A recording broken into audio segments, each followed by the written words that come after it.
सज्जनों, मेरा आपसे एक प्रश्न है। आखिरकार हमें भगवत प्राप्ति क्यों नहीं हो रही है? इस बारे में आपने विचार क्यों नहीं किया? महापुरुष और हमारे वेद आदि कहते हैं, किसी संत की सत्संग करने से हमें ज्ञान मिल जाता है, वैराग्य हो जाता है और उस मार्ग पर चलने से हमें परमपिता परमात्मा की प्राप्ति हो जाती है।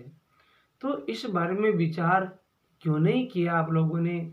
यदि नहीं किया तो मेरा और प्रश्न है, या तो हमें फिर संत नहीं मिले, और यदि संत मिले हैं तो उनकी सत्संग मिली होगी अपने को, तो उस सत्संग को हमने सुनी नहीं होगी। अगर सत्संग सुनी है तो उस सत्संग को जीवन में नहीं उतारी होगी। बस इनके अलावा और तो कोई कारण हो नहीं सकता। संत मिले हैं लेकिन हमारी नज़र में हमने उनको संत नहीं माना। सत्संग मिली है लेकिन सत्संग को हमने कुसंग का रूप दे दिया। हम उसी में धूम्रपान आदि दुर्व्यसन आदि कर लेते हैं और जो मन चाहा जो आया सो गा लिया, और उस सत्संग को सत्संग नहीं मानी। और सत्संग सुनकर के जीवन में क्यों नहीं उतारी?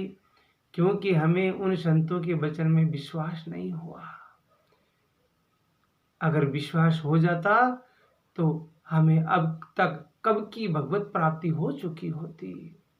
हमें बार बार सत्संग श्रवण करने की जरूरत नहीं पड़ती, बार बार संत के पास जाने का मौका खोया नहीं होता या मिला भी नहीं होता, और हमने जीवन में उतारी भी नहीं होती।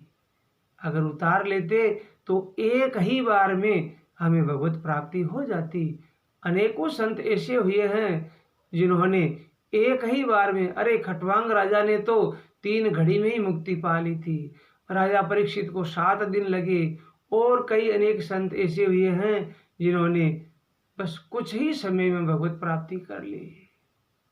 तो मेरा ही ये आपसे प्रश्न था कि आखिरकार हमें भगवत प्राप्ति क्यों नहीं हो रही? मेरी मति अनुसार इन्हीं कारणों के वजह से हमें भगवत प्राप्ति नहीं हुई है। तो आप इस बारे पर विचार कीजिए कि हमें जो भी संत मिले, भले ही वो अपनी नज़र में संत न हो, लेकिन मान लीजिए, हमारा क्या जाता है। अगर मान लेंगे तो पक्का वो तो साधु है नहीं, तू तो साधु जान, थारे होशी फायदो और उसके होगी हान। अरे अपनी नज़र में वो साधु नहीं, लेकिन मान लो हमारा क्या जा रहा है। और सत्संग आप भले ही चाहे थोड़ी देर सुने, लेकिन सुनकर के उस बात को जीवन में जरूर उतारने का प्रयास कीजिए। और जीवन में सत्संग सुनकर के अगर नहीं उतारी तो आप जैसा अभागी कोई नहीं। जो सत्संग में आकर के भी अगर नहीं सुधर सका तो सोचो उससे बड़ा अभागी कौन होगा। अरे गंगा किनारे जाकर भी कोई प्यासा रह जाए तो उससे बड़ा कर्महीन अभागी कौन होगा। जैसे समुद्र के किनारे जाकर भी अगर यदि कोई मोती प्राप्त नहीं कर सका तो उससे बड़ा अभागा कौन होगा। जैसे हमें बहुत बड़ा धन का भंडार मिला और हम गरीबी नहीं मिटा सके तो हमसे बड़ा अभागी कौन होगा। अरे हमें मनुष्य शरीर मिला और हम भगवत प्राप्ति का साधन नहीं कर सके तो हमसे बड़ा मूर्ख नहीं, महामूर्ख कौन होगा, अभागी कौन होगा। सज्जनों, मैं आपसे प्रार्थना करता हूँ, हाथ जोड़कर प्रार्थना करता हूँ कि समय निकाल करके, जिंदगी जब तक रहेगी फुर्सत न होगी काम से, थोड़ा समय ऐसा निकालो, प्रेम करो श्री राम से। जब भी समय मिले या न मिले समय निकालो, क्योंकि समय तो मिले या न मिले कोई बात नहीं, समय निकालो। अरे रात और दिन के 24 घंटे में आप 1 घंटा, कम से कम 1 घंटा भगवान के लिए नहीं निकाल सकते?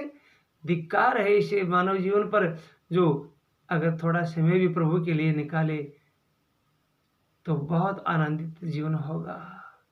समय निकाल करके प्रभु का स्मरण कीजिए मेरे भाई बहन, ताकि आपको भी भगवत प्राप्ति हो सके। मेरी आपसे यही प्रार्थना है। राधे राधे श्याम।